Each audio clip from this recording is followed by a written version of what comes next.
Hello students, ये हमारा properties of matter का 6 लेक्चर है। इसमें आज हम सरफेस टेंशन का डिस्कशन करेंगे। ठीक है, ये नया टॉपिक है। देखिए, जो लिक्विड के जो सरफेस होते हैं वो ऐसे बिहेव करते हैं कि जैसे कोई रबर की जो वो होती है मेम्ब्रेन, उसको आप अगर स्ट्रेच्ड कर दें और स्ट्रेच करने के बाद उसको छोड़ेंगे तो क्या होगा, अपनी ओरिजिनल पोजीशन में आने की उसमें टेंडेंसी होगी। तो जैसे स्ट्रेच्ड जो मेम्ब्रेन होती है, बिल्कुल उसी तरह से जो लिक्विड के सरफेस हैं वो बिहेव करते हैं। ठीक, उस प्रॉपर्टी को हम सरफेस टेंशन बोलते हैं। तो कुछ इसके प्रैक्टिकल एग्जाम्पल भी हैं जिनको बाद में नोट भी कराएंगे। तो जैसे आप एक जनरल ये समझ लें कि जैसे किसी ब्लॉटिंग पेपर पर आप एक निडल को रखें और अगर निडल को वाटर के सरफेस पर रखें तो नेचुरल है कि ब्लॉटिंग पेपर कुछ समय के बाद डिप हो जाएगा, लेकिन निडल जो है वो वाटर के सरफेस पर रुकी रहती है। वैसे कोई हैवी चीज रख देंगे तब तो वाटर में आपकी जो है वो ये, अगर आप इतनी बड़ी कोई हैवी चीज रख देंगे तब तो वो वाटर में डूब ही जाएगी पानी में। लेकिन अगर हल्की निडल है, ठीक है ना, तो उसको सरफेस पर रोका जा सकता है। ठीक, तो इसमें जो प्रॉपर्टी है उसके आप पहले डिफिनेशन नोट करें जरा सरफेस टेंशन की। लिखें, आप लिखिए the property of liquid, the property of liquid due to which, the property of a liquid due to which its free surface, property of liquid due to which its free surface tends to have minimum surface area, tends to have minimum surface area and behaves as if it were under tension, and behaves as if it were under tension.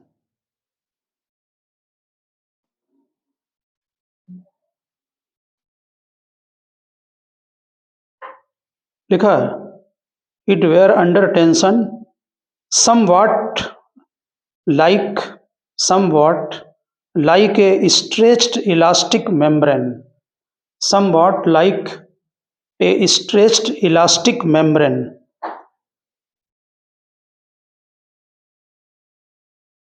is called surface tension. Somewhat like stretched elastic membrane is called surface tension.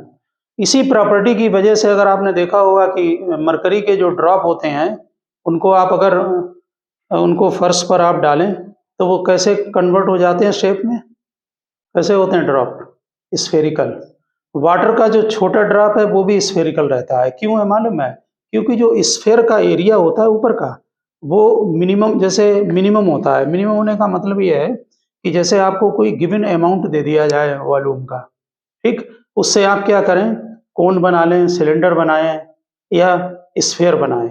तो जो sphere होता है उसके जो surface का area है वो minimum होता है। इसीलिए ड्रॉप जो होते हैं, जैसे मरकरी को आप अगर फर्श पर डालेंगे तो वो तुरंत स्फेरिकल हो जाएगी और किसी शेप में नहीं रहती है। वाटर का भी देखा होगा, छोटा ड्रॉप जो होता है वो किस शेप में होता है, स्फेरिकल में होता है। यानी गिवन वॉल्यूम के लिए अगर आप सरफेस एरिया निकालें डिफरेंट उसका मटेरियल का, डिफरेंट बॉडी का, तो जो स्फेयर आता है उसका एरिया मिनिमम होता है। ठीक, आप समझ गए ना? गिवन वॉल्यूम का कोई मटेरियल आपको दे दिया जाए और उससे आप कोन बनाएं, सिलेंडर बनाएं, स्फेयर बनाएं, तो स्फेयर का जो सरफेस एरिया है कितना होता है, 4πr², वो मिनिमम होता है। समझ गए ना? ठीक इसी तरह से अगर आप, ये भी दो चीजें बहुत काम आएंगी चैप्टर में कि एक तो स्फेयर का एरिया मिनिमम होता है सरफेस का, दूसरा अगर आपको गिवन पेरीमीटर के लिए जैसे कोई थ्रेड दे दें और थ्रेड की लेंथ जो है वो फिक्स है, ठीक, मान लीजिए ये थ्रेड है, आप इससे स्क्वायर बनाएं, रेक्टेंगल बनाएं, बना सकते हैं ना टर्न कर करके, और या सर्किल बनाएं, तो जो सर्किल का एरिया आता है वो मैक्सिमम होता है। दोनों पॉइंट ध्यान रखना, सर्किल का एरिया मैक्सिमम बनता है। ठीक, स्फेयर का सरफेस एरिया वो गिवन वॉल्यूम है। हाँ, इसमें क्या चीज गिवन है? न्यूमेरिकल में ध्यान रखना है, गिवन पेरीमीटर, लेंथ गिवन है, ठीक। जैसे 10 सेंटीमीटर लेंथ का आपको वायर दे दिया जाए, उससे कहें कि स्क्वायर बनाओ, रेक्टेंगल बनाओ, सर्किल बनाओ, ठीक है ना, तो लेंथ वाइज होगा ना वो चीज है, तो सर्किल का एरिया जो बनेगा वो मैक्सिमम होता है, ठीक। और अगर वॉल्यूम फिक्स कर दिया जाए, ठीक, तो फिर स्फेयर का जो बनेगा आपका सरफेस एरिया वो मिनिमम होता है, ठीक है ना।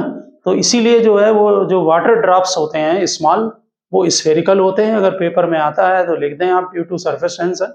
और जनरल लैंग्वेज है कि कोई भी बॉडी है वो सरफेस टेंशन की ड्यू टू अपना एरिया जो है वो मिनिमम एक्वायर करने की ट्राई करती है, ठीक है ना। वो ऐसे बिहेव करती है जैसे उसका सरफेस इलास्टिक मेम्ब्रेन की तरह हो, stretched elastic membrane, general language है उसकी। समझ गए होंगे ना बात को, ठीक है ना। तो आप आगे नोट करें। इसमें जो हम थ्योरी करेंगे, ओके, जो हम थ्योरी करेंगे उस थ्योरी में यहाँ पर कुछ डिफिनीशन है जिनको भी नोट करना है, ठीक है ना। तो वो डिफिनीशन जो है उनको आप जरा लिखें आगे। लिखिए, range of intermolecular force, range of intermolecular force. Surface tension को समझने के लिए ये डिफिनीशन जरूरी है। रेंज ऑफ इंटरमॉलिक्यूलर फोर्स, और ब्रैकेट में लिखा है मॉलिक्यूलर रेंज, मॉलिक्यूलर रेंज। लिखिए, it is the maximum distance, it is the maximum distance up to which a molecule can exert, it is the maximum distance up to which a molecule can exert some measurable attraction, some measurable attraction on the other molecule, some measurable attraction on the other molecule। देखिए, जो solid, liquid और gas हैं, जैसे कोई भी solid body है, ये natural है कि उनके जो मॉलिक्यूल्स हैं वो आपस में कंबाइंड हैं। इसका मतलब है कि उनमें ओवरऑल अट्रैक्शन होगा। तो ये बात बहुत नेचुरल है कि अगर कहीं पर कोई मॉलिक्यूल्स है तो उसकी एक रेंज होगी कि जहां तक के मॉलिक्यूल्स को वो अट्रैक्ट करेगा। ऐसा तो नहीं है कि यहाँ मॉलिक्यूल्स हो और बहुत दूर से देखें तो वहां भी अट्रैक्शन हो रहा हो, एक रेंज होगी। समझ गए ना। तो जो रेंज है उसको आपने लिखा है रेंज ऑफ इंटरमॉलिक्यूलर फोर्स, या उसे बोलते हैं मॉलिक्यूलर रेंज, यानी जहां तक उसके फोर्स की फीलिंग हो सके। समझ गए ना बात को, सिंपल बात है। आगे लिखें next point, types of molecular force. कौन कौन से फोर्स लगते हैं मॉलिक्यूलर, लिखें टाइप्स ऑफ, हेडिंग डालें types of molecular force. Number 1, वो आपको हमने पिछले लेक्चर में ही बताया था और आपको मालूम भी है, आप नोट कर लें। Types of molecular force, number 1 cohesive force, number 1 cohesive force. ये एक ही मटेरियल के बीच के जो पार्टिकल्स हैं उनके बीच में अट्रैक्शन फोर्स होता है। लिखिए, the force of attraction between, the force of attraction between molecules of same substance, force of attraction between the molecules of, the force of attraction between molecules of same substance is called cohesive force।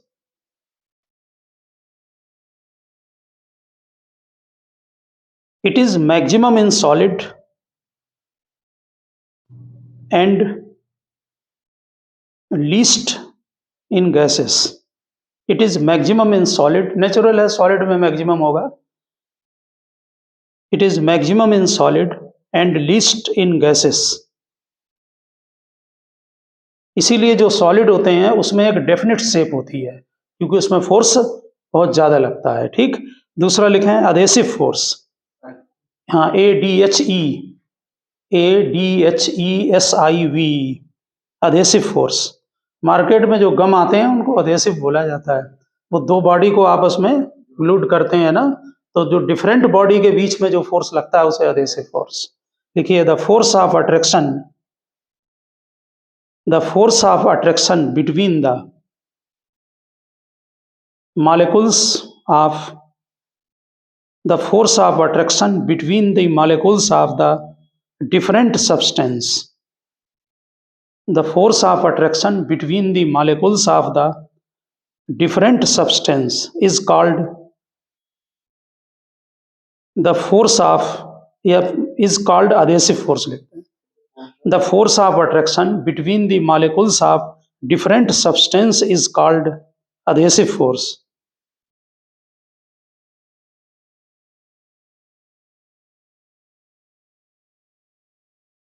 तो जैसे ये बहुत आपको पढ़ा होगा छोटे क्लासों में, कॉमन क्वेश्चन होता है कि वाटर जो होता है वो किसी भी सरफेस पर रखें तो उसको वेट यानी गीला कर देता है।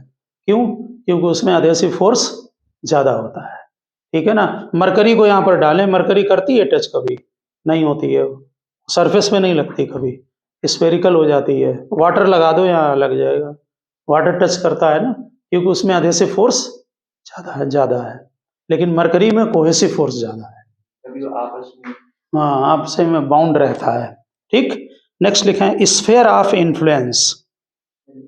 हाँ, नेक्स्ट पॉइंट डाल दें।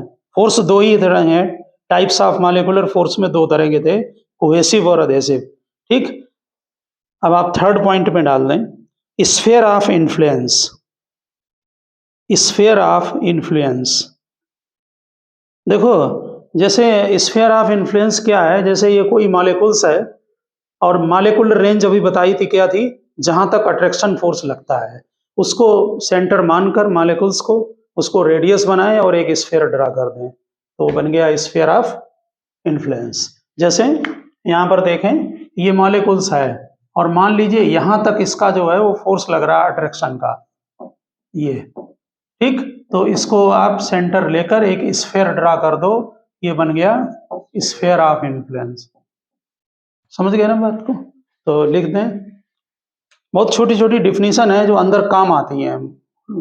ठीक, देखिए it is an imaginary sphere drawn, it is an imaginary sphere drawn with a molecule as centre,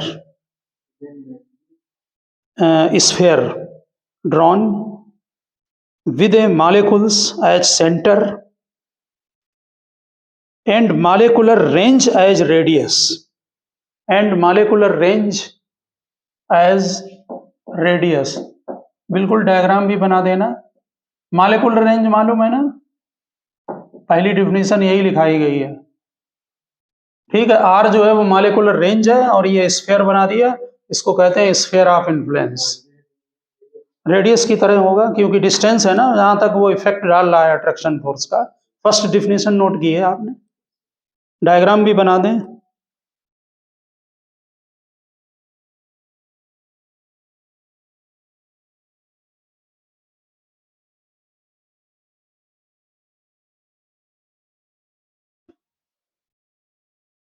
बस एक है स्फीयर, सर्किल की तरह ड्रा कर दें।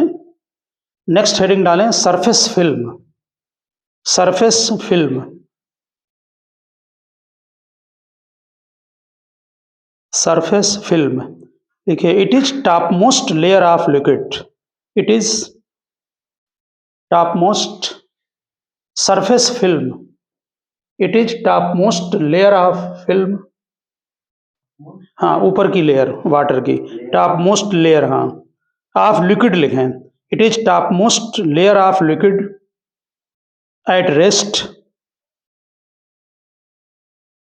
with thickness equal to, it is topmost layer of liquid at rest with thickness equal to molecular range, with thickness equal to molecular range।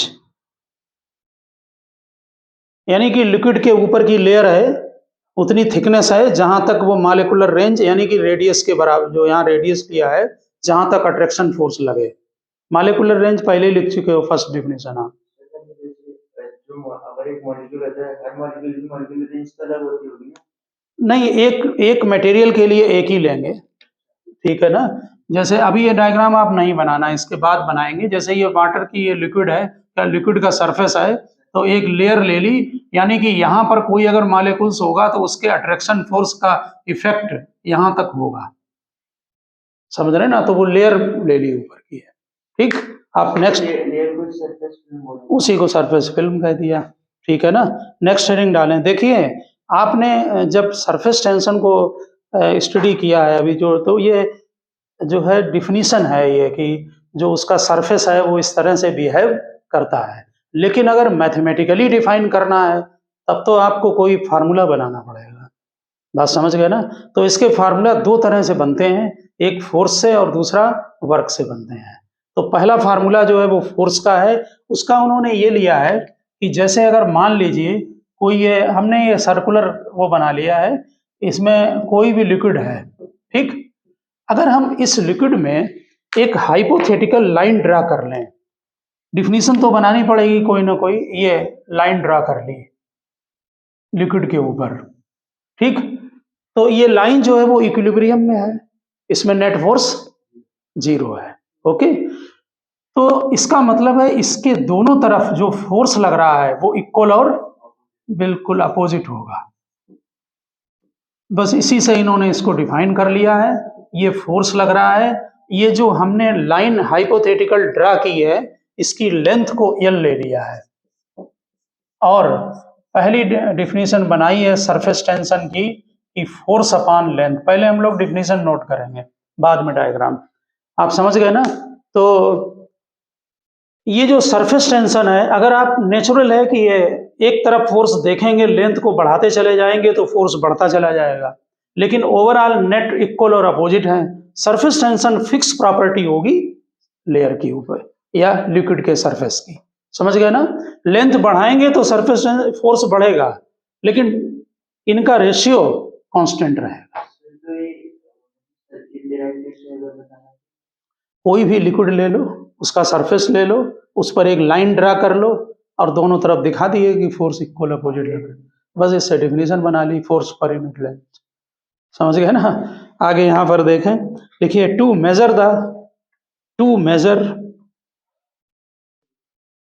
अब पहले heading डालें measurement of surface tension. Measurement बाद में diagram बना लेना, नहीं ये लिखना है, डायग्राम बनाना है, डिफिनीशन नोट कर लें पहले। Measurement of surface tension, measurement of surface tension, लिखिए to measure the surface tension,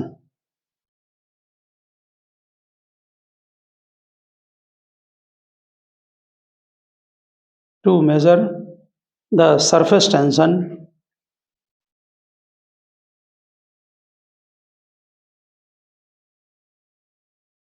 क्या लिखा है, to measure the surface tension, उसे अंडरलाइन कर दो, आगे लिखो उसके फिर लिखिए surface tension of a liquid is measured by, surface tension, अब शार्ट में ST लिखना शुरू करें सरफेस टेंशन को। Surface tension of a liquid is measured by force acting per unit length, surface tension of a liquid is measured by force acting per unit length on either side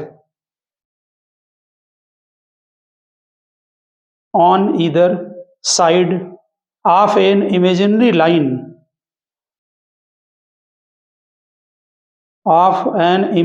line drawn on the free surface of liquid, imaginary line drawn on the free surface of liquid,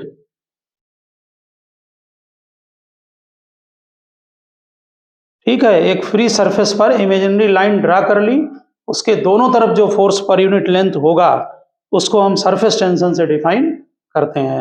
इसी में लिख दें the direction of this force, the direction of this force is, the direction of this force is perpendicular to the line, direction of this force is perpendicular to the line and tangential to the and tangential to the free surface of liquid, यानी बिल्कुल surface के along, and tangential to the free surface of liquid.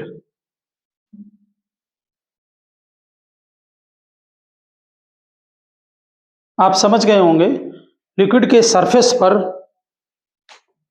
ये कोई line draw की, इसके इधर भी force दिखाया एफ और इधर भी, ठीक है ना, है तो इक्विलिब्रियम में, नेट फोर्स जीरो होगा। वो जो फोर्स आप ले रहे हैं उसी में इसकी लेंथ को डिवाइड कर दें तो बन गई डिफिनेशन सरफेस टेंशन की, ठीक है, फोर्स पर यूनिट लेंथ। तो नीचे आप डायग्राम बनाओ और उसमें लिख दो इफ एफ इज द, पहले लिख दें if F is the force acting, if F is the force acting on one side of, if F is the force acting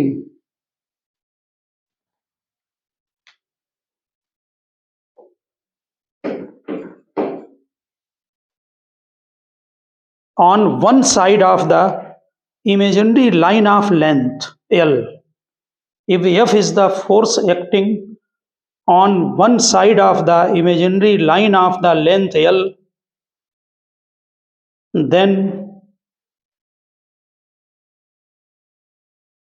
then surface tension को हमने यहाँ लिखा है, वैसे टी से लिखते हैं जनरली, कहीं कहीं एस से भी लिखते हैं, ठीक। तो surface tension is equal to force upon length, diagram से बना लें। यूनिट क्या होगी, यूनिट क्या होगी, न्यूटन पर मीटर। स्केलर क्वांटिटी है, डायमेंशन आप निकाल लेंगे, फोर्स की डायमेंशन mlt माइनस 2 और इसकी लेंथ, ये दोनों कैंसिल हो गए तो mt माइनस 2।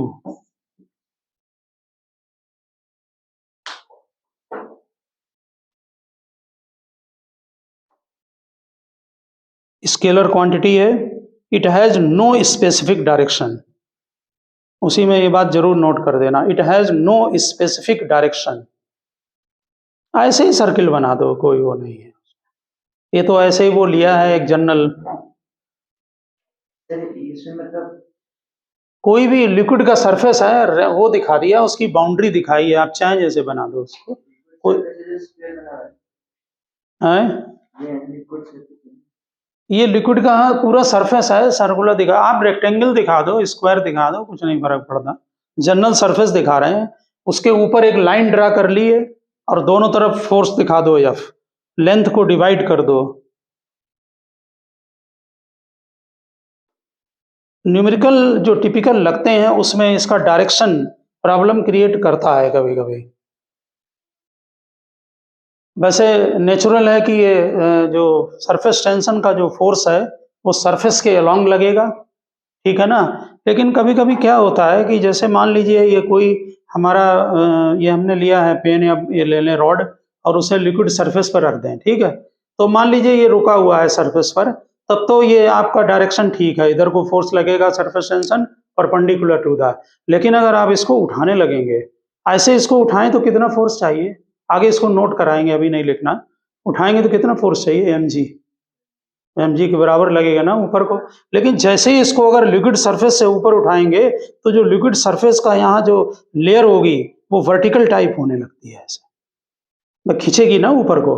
अब वो वाटर में उतना नहीं आपको पता लगेगा, हल्का सा उठाएं, उसमें सरफेस टेंशन भी बहुत कम है, लेकिन अगर कोई ज्यादा वैसी जिसका एडहेसिव ज्यादा फोर्स हो, जिसमें जो इसमें चिपकता हो, तो उसको उठाओ तो वो क्या आपने देखा नहीं, ऐसे ऊपर को उठ जाएगी वो चीज, तो सरफेस टेंशन का फोर्स जो है नीचे लेने लगते हैं, डाउनवर्ड, यानी कि mg के साथ अटैच कर देते हैं। तो अलग अलग मतलब जो लेयर होती है उसके अलोंग लगता है टेंजेंशियली।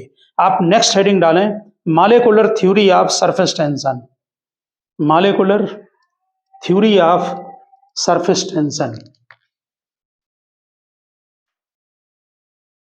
छोटा बनाना हमने बना लिया diagram, molecular theory of surface tension.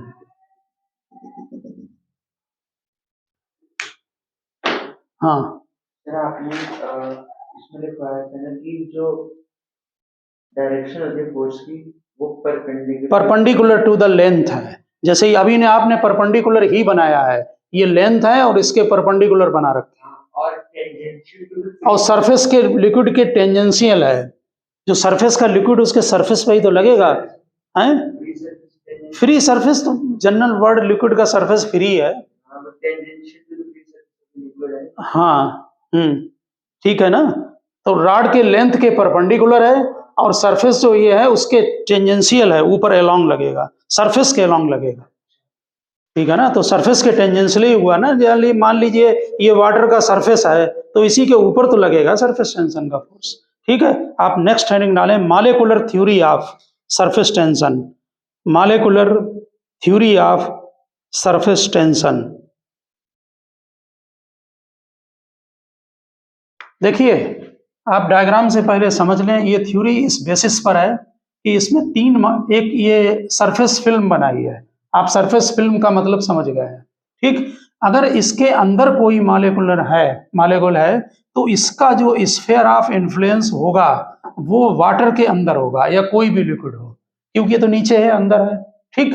तो इसमें ये चारों तरफ बराबर से बनाना, इसके ठीक सेंटर पर रखा हमने ये आपके चारों तरफ ये फोर्स लग रहा है, तो इसमें नेट फोर्स 0 होगा, बैलेंस हो रहा है, ठीक। अगर मान लीजिए कि कोई भी इस टॉप मोस्ट लेयर पर यहां पर कोई वाटर मॉलिक्यूल्स है, ठीक। तो इसमें जो और हमने ये बनाया है आपका सरफेस फिल्म, तो इसका जो स्फीयर ऑफ इन्फ्लुएंस होगा वो आधा ऊपर आएगा स्फीयर और आधा ये हाफ नीचे आएगा। ये बात समझ में आ गई होगी, क्योंकि इसी लेयर पर तो इसमें जो फोर्स लग रहा है वो किधर लग रहा है, सब डाउनवर्ड। थोड़ा बहुत एयर मॉलिक्यूल्स वगैरह डालते हैं, वो यहाँ हमारे कंसीडर्ड नहीं करते आपके यहाँ, ठीक है ना।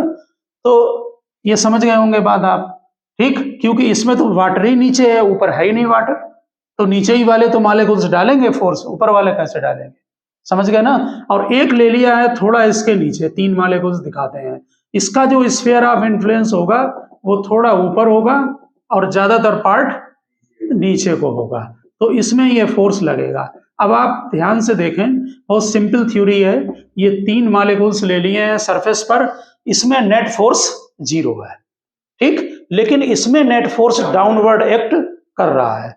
तो जब कोई भी सरफेस बनेगा किसी लिक्विड का तो नीचे से मॉलिक्यूल्स ऊपर आया है, ठीक है ना। आप सरफेस को बढ़ाते चले जाएं तो मॉलिक्यूल्स नीचे से ऊपर आएंगे ना, तो उसमें जो डाउनवर्ड फोर्स लग रहे हैं उनके अगेंस्ट में वर्क डन करना पड़ेगा, क्योंकि नीचे वाले मॉलिक्यूल्स इसको खींच रहे हैं, समझ रहे हैं ना बात। तो ऊपर लाने में जो एक्स्ट्रा वर्क डन होता है वो इसकी सरफेस की पोटेंशियल एनर्जी के उसमें स्टोर्ड हो जाता है, समझ गए ना। और आपको ध्यान होगा कि यानी कि जो लेयर होती है उसमें एक्स्ट्रा पोटेंशियल एनर्जी होती है।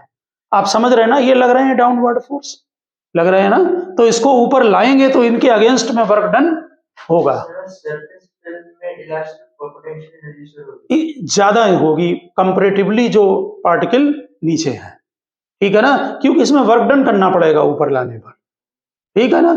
तो जो ये पोटेंशियल एनर्जी है, आपको मालूम होगा फिजिक्स का बहुत ही जनरल फिनोमेना है कि कोई भी बॉडी क्या करती है, अपना पोटेंशियल एनर्जी मिनिमम एक्वायर करने की ट्राई करती है, जनरल थ्योरी है। क्योंकि स्टेबल इक्विलिब्रियम की यह कंडीशन है कि कोई भी बॉडी अपनी पोटेंशियल एनर्जी मिनिमम एक्वायर करने की ट्राई करती है। और बहुत ही जनरल लाइफ का जनरल एग्जाम्पल ये यहाँ रखा है, इसकी कहाँ है पोटेंशियल एनर्जी, सेंटर पर है।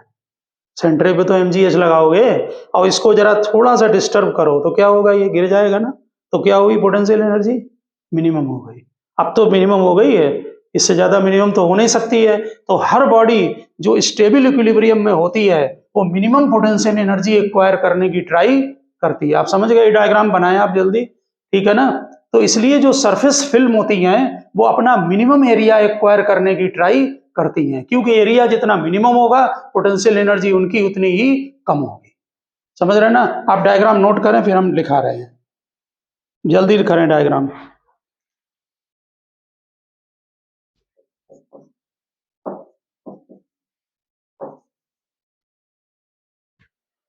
फटाफट 3 स्फीयर बनाएं। सर एक बार वाला कॉन्सेप्ट फिर से नहीं, अभी नोट कराएंगे तब डिस्कस करेंगे, आप बना लें।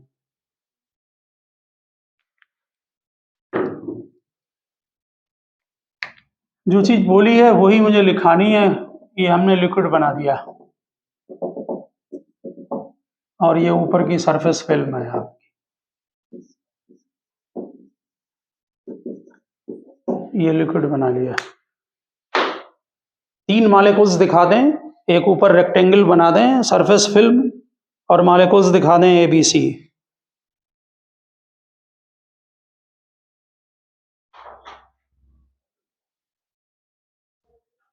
नोट करें।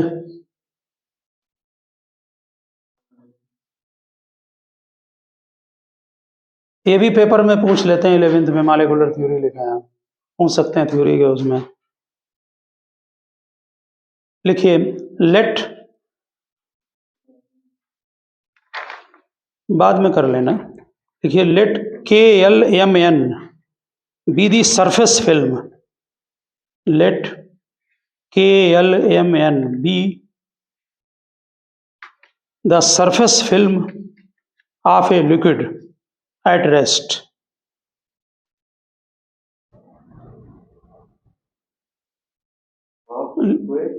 Of liquid at rest consider 3 molecules, 3 molecules sufficient है दिखाना, वैसे कहीं कहीं 4 भी दिखा रखे हैं। Consider 3 molecules ABC, consider 3 molecules ABC, comma लगा के,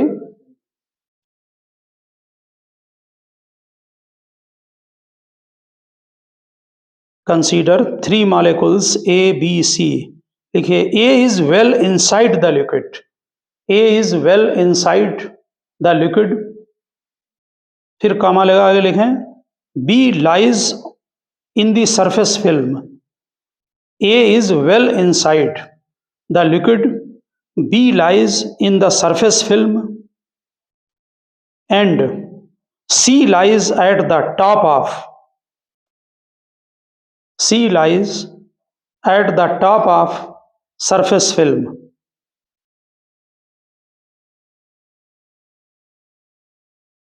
नेक्स्ट पैरा से लिखें, लिखिए sphere of influence, sphere of influence of molecule A, sphere of influence of molecule A lies inside the liquid, sphere of influence of molecule A lies inside the liquid,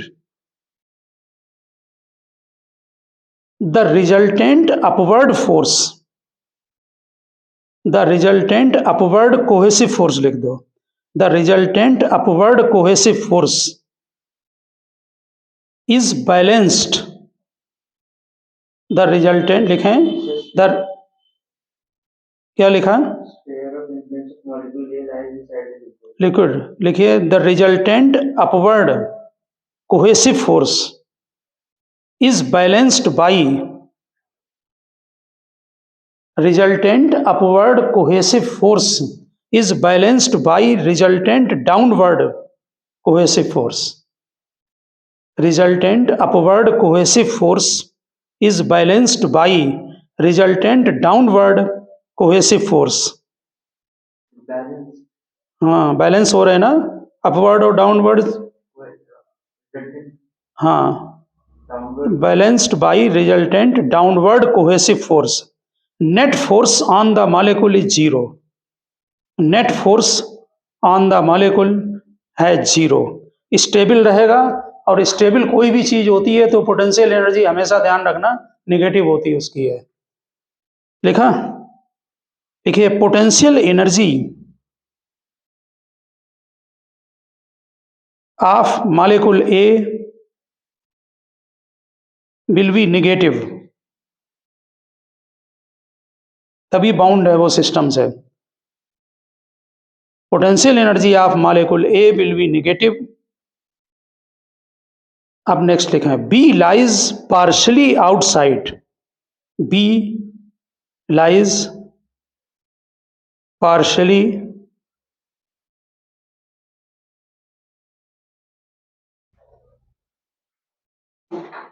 लिखा, आप बल्कि ये लिखें कि sphere of influence of B लिखें, sphere of influence of B lies, लिखिए sphere of influence of B lies partially outside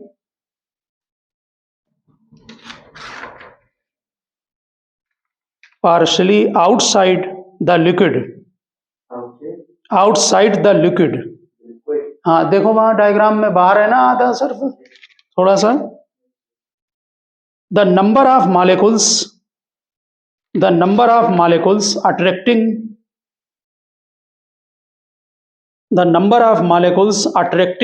the molecule B, the number of molecules attracting the molecule B downward is more than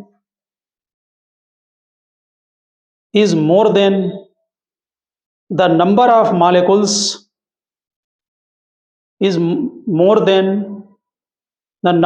molecules attracting upward.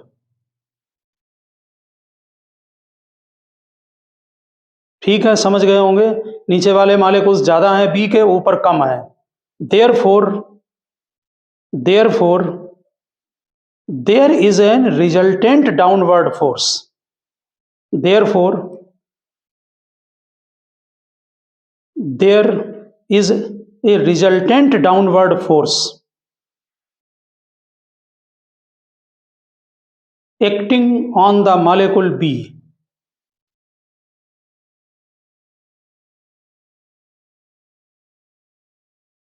अब next para में लिखें.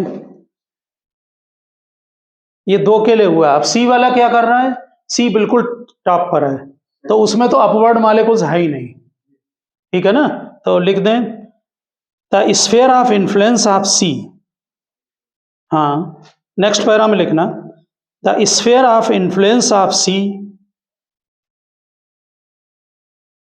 the sphere of influence of C lies half outside the liquid,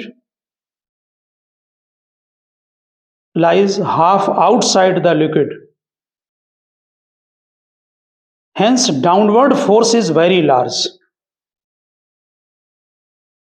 इसमें maximum resultant force लगेगा ना downward. हाँ, लिख दिया hence downward force is very large. Bracket में लिख दो मैक्सिमम, ब्रैकेट में कर दो मैक्सिमम. अब आप नेक्स्ट पैरा में लिखें. देखिए this means that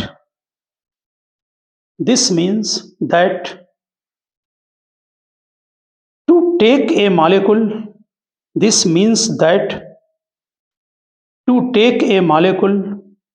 into the surface film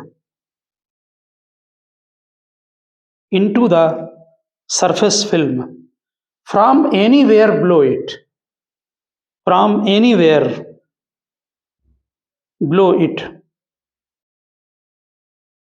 some work is to be done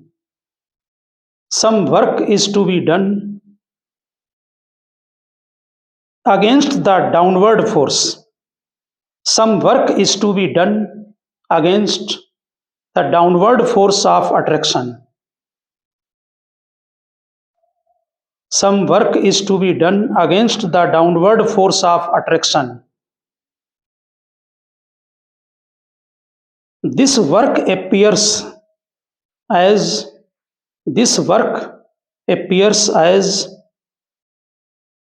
additional potential energy of the molecule.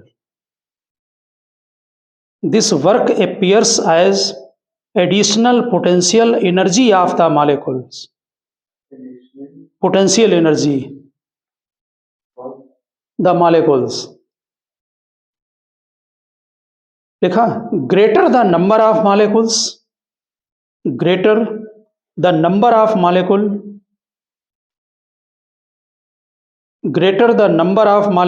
in the surface film,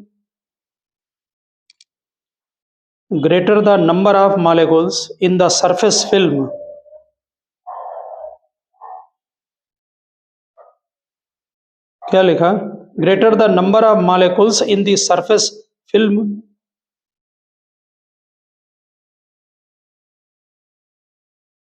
लिखा greater the additional potential energy, larger देख दो, larger its potential energy, larger it's potential energy of the film.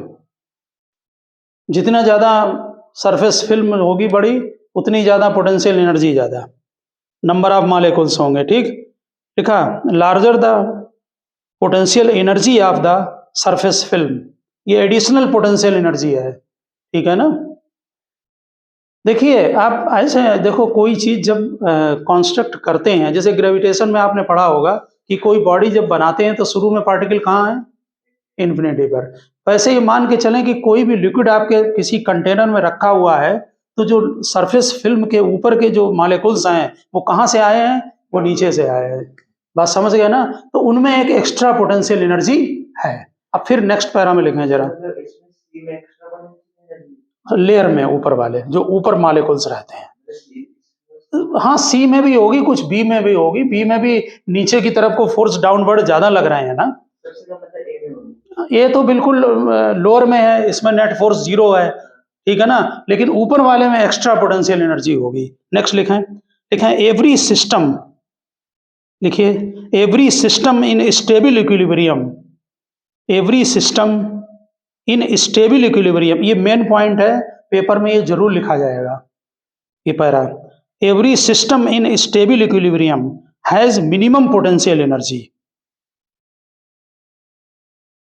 Every system in stable equilibrium has minimum potential energy in order to attain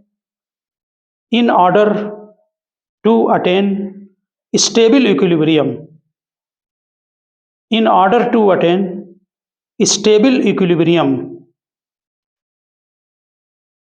the surface film also,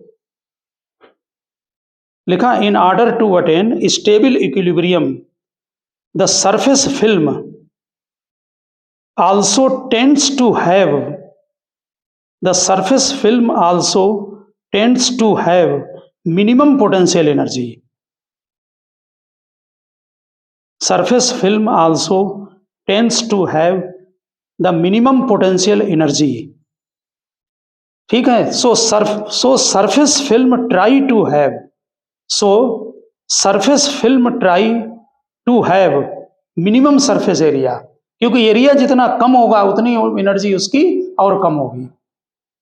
so surface film try to have minimum surface area. Due to this it tends to contract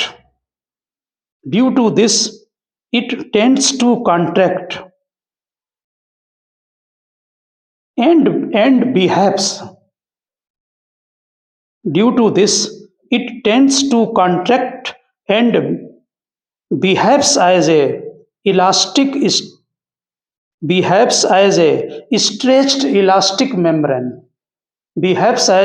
stretched elastic membrane.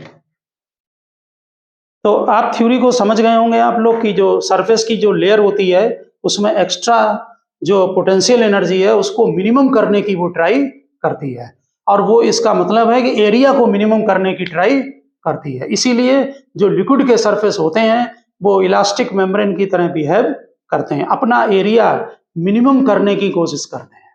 समझ गए। इसीलिए आपने बताया कि जो mercury के drop हैं वो सीधे स्फेरिकल हो जाते हैं क्योंकि उसका एरिया मिनिमम होता है। तो ओके स्टूडेंट्स, मिलते हैं नेक्स्ट लेक्चर में, आप नोट करें इसको।